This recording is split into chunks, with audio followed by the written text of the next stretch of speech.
अस्सलामुअलैकुम दोस्तों, आज की वीडियो में मैं एक बूढ़ी खातून और एक मुनकरे खुदा का वाक़या बयान करूँगा।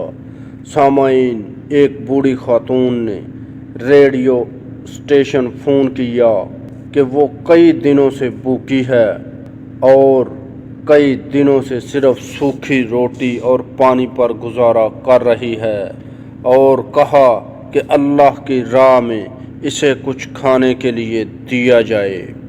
एक मुनकरे खुदा भी इस गुफ्तगू को सुन रहा था और इसको एक मजाक की आदत सूझी।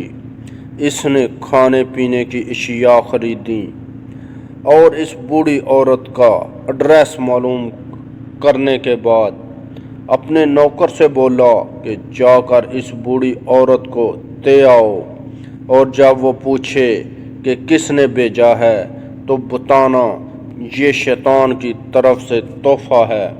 वो बूढ़ी औरत इतने ज़्यादा खाने का सामान देखकर बहुत खुश हुई और जल्दी अपने घर के कोने में वो रखने लगी।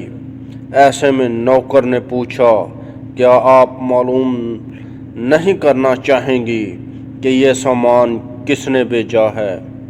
ये सुनकर बूढ़ी खातून बोली, मुझे इसकी कोई परवाह नहीं कि किसने भेजा है, मगर इतना मालूम है कि जब मेरे रब का हुक्म आता है तो शैतान भी हुक्म की तामील करता है।